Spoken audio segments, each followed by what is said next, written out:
जानकारी प्राप्त करने में क्या योगदान है?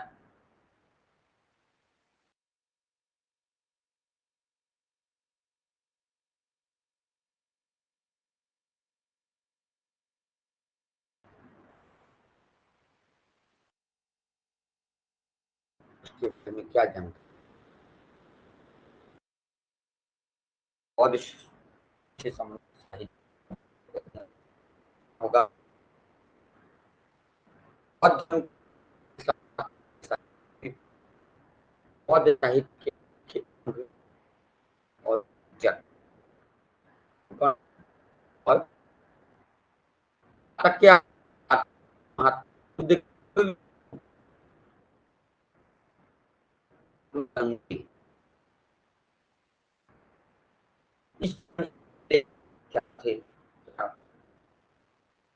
समझ में जातक की जन्म या प्राचीन भारत के समाज की जानकारी में, और जो त्रिपिटक 3 पिटक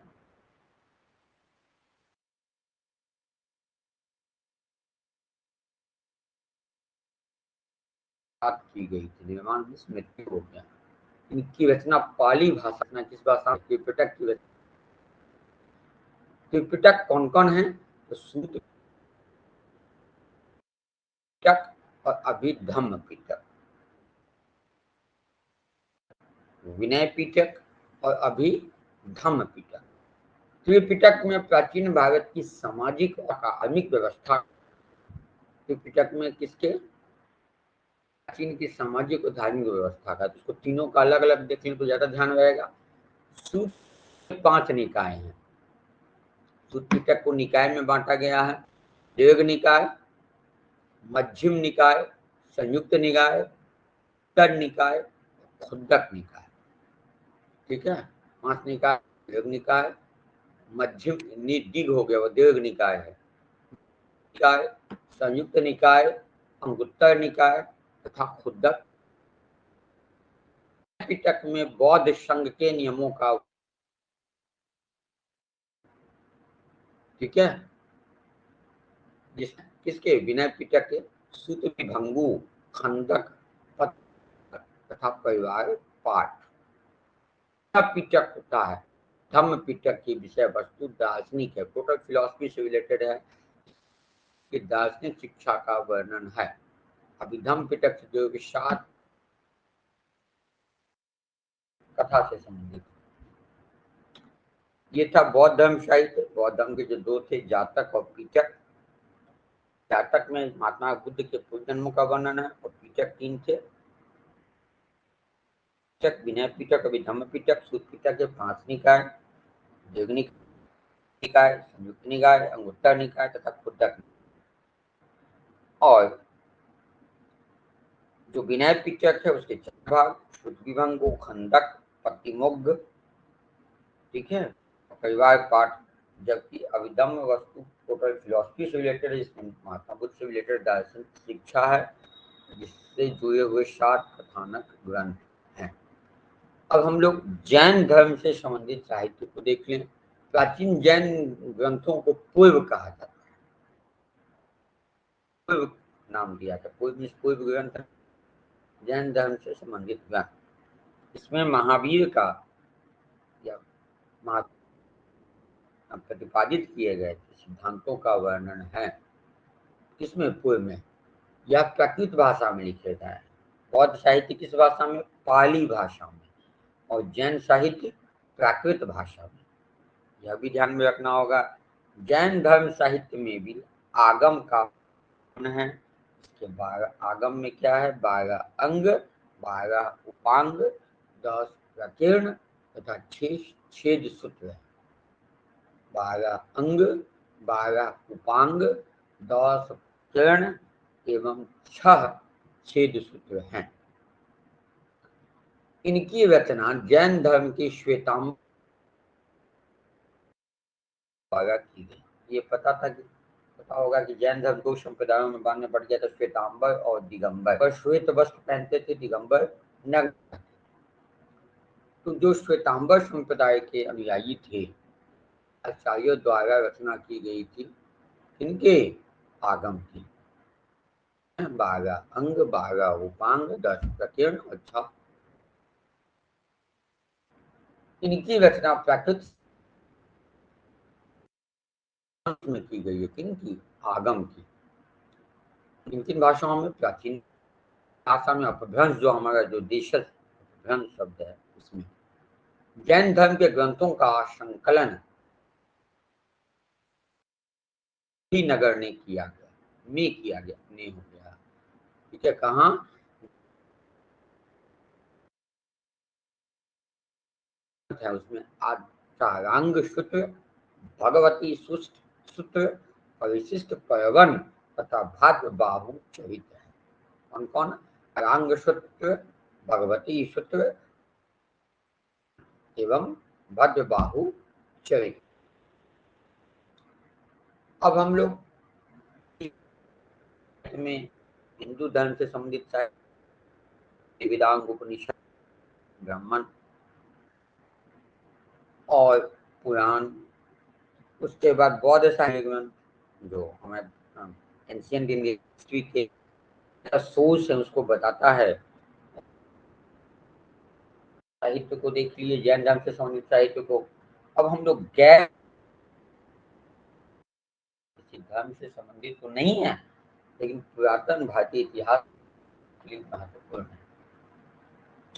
तो धर्म तो इतर साहित्य है, तो धर्म से अलग हट के जो साहित्य, इसको धर्मेतर साहित्य कहा गया। धर्म जो इतर, धर्मेतर हो गया, इनका ये हो गया गुण में। ऐतिहासिक पुस्तकें, जीवनी, वृत्तांत, गैर धार्मिक साहित्य में विद्वानों एवं कुटुंबों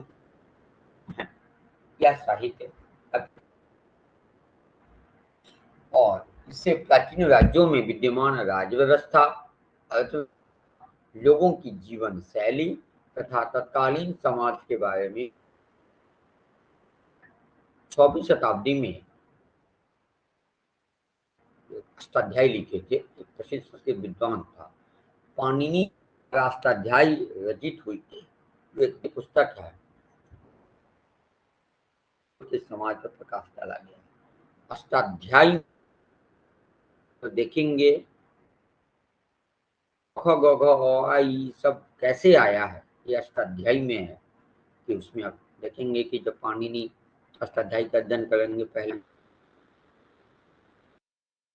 नटराज राजो ननाद पंच कागम संकाद जालम तद विमर्श जाल। जब वो नृत्य से प्रसन्न होकर भगवान शंकर जब आए, इच्छा कर रहे थे, और जब वो प्रसन्न होकर तब आए, उन्होंने नृत्य कर डमरू की आवाज, उसी डमरू से जो है सूत्र निकला,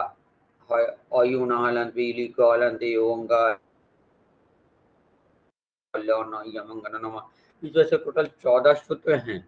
उसी सूत्र को उन्होंने महेश्वर सूत्र दिया, और दुनिया में की उत्पत्ति इनके अनुसार से, हकीकत जो भी हो, इस हिसाब से में यहीं से आया। इसके अतिरिक्त जो 5वीं शताब्दी ईसा पूर्व के समाज पर प्रकाश डाला गया, कौटिल्य की पुस्तक थी अर्थशास्त्र, पता ही है। शासन व्यवस्था की महत्वपूर्ण जानकारी मिलती है, साथ में वर्ण व्यवस्था की जानकारी भी जो है वो आप देखेंगे मौर्य काल में आ जाती है। चंद्रगुप्त मौर्य के जो चाणक्य थे, उनके द्वारा की गई। विशाख दत्त द्वारा रचित मुद्रा राक्षस के विख्यात,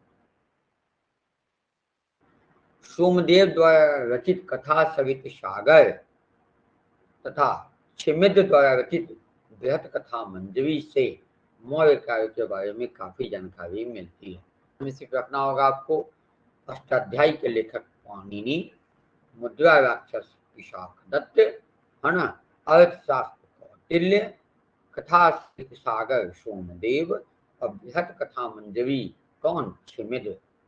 तो इसमें अष्टाध्यायी को छोड़ दें तो बाकी सभी पुस्तकों की रचना मौर्य काल में। इन पुस्तकों में तत्कालीन धार्मिक, आर्थिक एवं सामाजिक व्यवस्था, सभी पहलुओं के बारे में पता चलता है। पतंजलि द्वारा रचित महाभाष्य, महाभाष्य के लेखक कौन है? पतंजलि। तथा कालिदास द्वारा रचित मालविकाग्नि मित्र से शुंग वंश के इतिहास के बारे में ज्ञात होता है। ये पता ही होगा कि शुंग वंश के थे कालिदास और पतंजलि। तो पतंजलि के महाभाष्य से और कालिदास के मालविकाग्नि मित्र से शुंग वंश के इतिहास के बारे में जानकारियां प्राप्त होती है। शूद्रक द्वारा रचित मृच्छकटिकम, मृच्छकटिकम कई बार पूछा है बीपीएससी में, इस अन्य एग्जाम से। इसके लेखक कौन है? शूद्रक। कुमार चरित, ये दोनों गुप्तकालीन थे, है ना। कुमार चरित के लेखक कौन? दनी। और मृच्छकटिक गुप्त काल के सामाजिक व्यवस्था द्वारा लिखी गई हर्षवर्धन की जो जीवनी थी, हर्ष चरिता, ये चारिता हो गया है, हर्ष चरित्र भी कहते हैं तत्सम में उसको, हर्ष चरित्र, यहाँ मुदन्य श होगा, बाय मिस्टेक टाइपिंग हो गया। हर्ष चरित या हर्ष चरित, चारिता नहीं है, ठीक है। इसका शुद्ध के लेखक हैं बाण, इसमें सम्राट हर्षवर्धन की जीवनी सम्राट हर्षवर्धन गुणगान किया गया। जबकि वाहो में, वाहो कन्नौज के शासक यशोवर्मन और विलमन के मांक देव चरित में कल्याणी के चालुक्य शासक विक्रमादित्य खस्ट, छठा विक्रमादित्य छठा जिसको है। तो आपको कौन कौन महाभाष्य पतंजलि द्वारा रचित, विकाग्नि मित्र कालिदास द्वारा रचित, ये दोनों शुंग वंश। मृच्छकटिकम शूद्रक द्वारा रचित। 10 कुमार चरित्र, 10 कुमार चरितम तत्सम में कहते हैं उसको, दंडी द्वारा रचित, ये दोनों गुप्त काल के बारे में बताता है। हर्षवर्धन, हर्ष जीवनी पर जो आधारित है हर्ष चरित्र, वह बाण भट्ट द्वारा लिखी गई, दोनों का गुणगान करता है। जबकि गौड़वाहो जो वाकपति द्वारा लिखा गया है, यह कन्नौज के शासक यशोवर्मन बताता है। जबकि बिलमन द्वारा लिखित विक्रमादित्य चरित में चालुक्य शासक विक्रमादित्य खस्ट की उपलब्धि गुणगान किया गया है। इसके अतिरिक्त संध्याकरनंदी की रामचरितमानस, रामचरितमानस के लेखक तुलसीदास हैं ये पता है, लेकिन एक और लेखक है रामचरितमानस नामक किताब का ही, जिसके लेखक कौन है? संध्याकरनंदी। इसमें पाल राजा रामपाल की उपलब्धियों का वर्णन है। वो तुलसीदास द्वारा रामचरितमानस जो है उसमें वो अयोध्या दशरथ पुत्र राम का वर्णन है, जबकि संध्याकरनंदी द्वारा रचित रामचरितमानस में राम उपलब्धियों का वर्णन है। रामपाल कौन थे? तो पाल नरेश थे, पाल के राजा थे। हेमचंद द्वारा रचित दव्याश्रम काव्य में, कौन काव्य? दव्याश्रम काव्य में गुजरात के शासक कुमारपाल की उपलब्धियों का गुणगान किया गया है। इनका कुमारपाल की उपलब्धियों का। पद्मगुप्त की नव सहसांक चरित में रामायण तथा जननायक की पृथ्वीराज विजय में पृथ्वीराज चौहान का वर्णन। पद्मगुप्त का कौन है? सहसांक चरित, किस वंश का वर्णन है? परमार वंश का। तो जयान कौन है? पृथ्वीराज विजय में किसका वर्णन है? पृथ्वीराज चौहान का वर्णन। कलहन द्वारा राज तरंगिणी भारतीय इतिहास के कालक्रम के लिए अधिक महत्वपूर्ण है। क्यों? क्योंकि इसमें विभिन्न राज्यों की वंशावलियों का विस्तृत वर्णन मिलता है। यह पुस्तक 12वीं शताब्दी में कलहन द्वारा लिखी गई है। कलहन लिखा 12वीं शताब्दी में, पिछले सारे साहित्यों का अध्ययन करके उसको काल क्रमानुसार सजाया है, तो इससे भारतीय इतिहास को समझने में आसानी। पता होगा कि राजतरंगिणी में कुल 8 इसके द्वारा लिखी गई है कलहन। दक्षिण भारत के इतिहास के संबंध में संगम साहित्य से जानकारी प्राप्त होती है। किससे? संगम साहित्य अधिकतर तमिल और संस्कृत में है। संगम साहित्य में चोल वंश, चेर वंश और पांड्य वंश के शासनकाल की सामाजिक व्यवस्था, अर्थव्यवस्था तथा संस्कृति इत्यादि का विस्तृत वर्णन है। उसके बाद इतिहास की जानकारी नंदी कलिंग तुर्कनी और चोल चरित इत्यादि। इससे नंदी कल्लबंबकम, कलिंग और चोल चरित। अब इसके बाद विदेशी स्रोत है जिसके बारे में हम लोग अगली कक्षा में पढ़ेंगे, लेकिन इसको बार बार रिवाइज करते रहने की आवश्यकता